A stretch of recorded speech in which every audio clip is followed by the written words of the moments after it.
Hey everyone, welcome to the Everyday Human podcast. My name is Easton Taverna. Each day I'll share a reflection written by me and inspired by literature, poetry, music, movies, video games, and more. And after that, I'll share a prompt for you to write your own reflection. Together, we'll explore what it means to be human.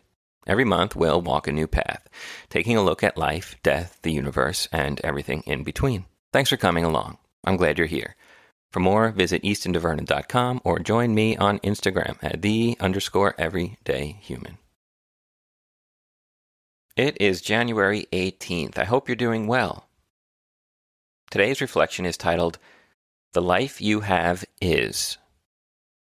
And it's inspired by a poem by Emily Dickinson. If you're not familiar with her, Emily Dickinson was an American poet living in the 1800s. She was a prolific writer, but she lived mostly in isolation, and much of her work was never published in her lifetime. I think I read somewhere it was something like 10 of her poems were published, and even then, they were severely edited because her style was so unconventional for the time. Whoever published them, I guess, believed that they needed to conform more to the standards of the day. So here we have someone who wrote really just because she felt the desire or the urge to.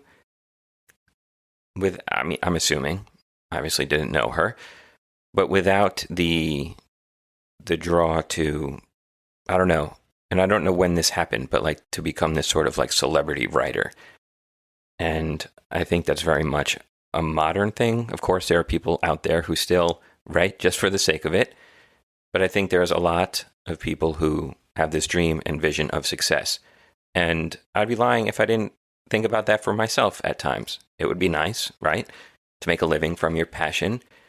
But I think we can get lost in that sort of celebrity status in all things. I mean, it really doesn't matter what occupation or role or job you have. I think there is that desire to be known for doing it or acknowledged for it, right?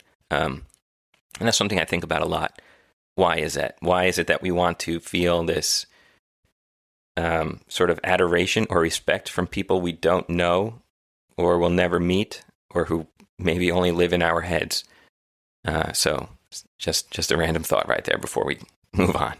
Right, so Emily Dickinson challenged the conventions of poetry at the time, as we just mentioned, but clearly she made an impact, a lasting one, and she serves as a major influence for so many people. Her work is smart and meditative and at times haunting. I have a pocket edition of her poems, and it's wonderful, it's small, it's portable, and I like to pick it up and read it whenever I have a spare minute. It's beautiful work.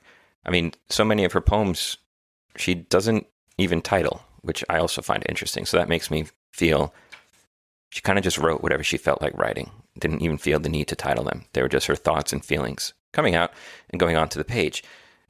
And let's get into the actual poem. It goes like this. The life we have is very great. The life that we shall see surpasses it. We know because it is infinity. But when all space has been beheld, and all dominion shown, the smallest human heart's extent reduces it to none. I think that's a lovely poem, and for me, when I first read it, I had to stop and think and reread it, and stop and think and reread it some more.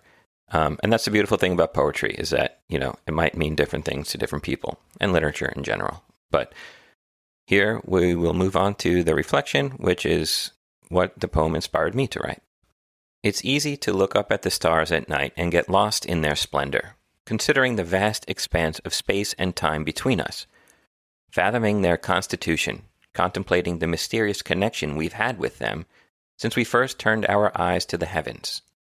And surely we should do more of this type of getting lost, and less losing ourselves in the false realities and figures found in endless scrolling, the puddle, shallow stories found in junk television, and the attention span destroying short videos funneled into our brains by data churning algorithms.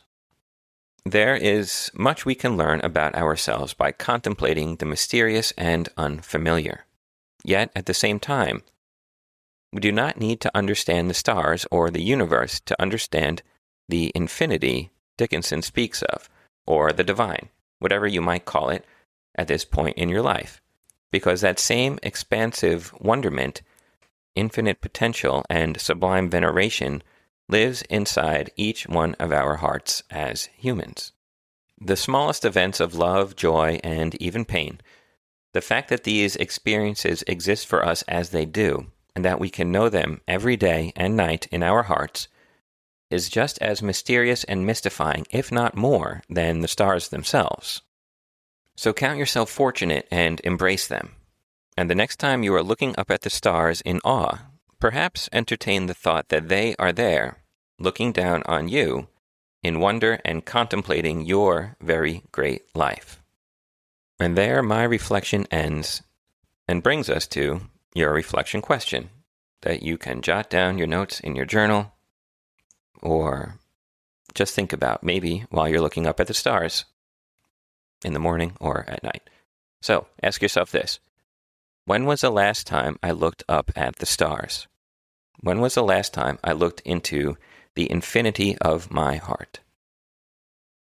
I make it a point to every morning when I wake up and when the house is dark and still quiet, while I'm putting on the hot water for my coffee or tea, to go outside, stand on the deck, and look up. Usually this is around 4:45 or so in the morning. And I'm lucky enough to live in a spot where the stars are bright and shining, usually every night, unless, there are some clouds and things. But we're lucky to live away from a lot of light pollution so that we're able to see them. And it's a wonderful thing. And I'm happy and lucky and fortunate to be able to do it. You kind of forget about life for a minute when you look up at the stars. And I know it might sound cliche, the stars, right? But there is something beautiful and magical about them. And I would recommend the next chance you get to leave your phone inside. If you have a cup of tea, take it outside with you and just look up at the stars and see where your mind goes. You don't necessarily have to even think about anything. But, okay, that's it for today. I'll be back tomorrow, January 19th, with another reflection. Have a good one and take care.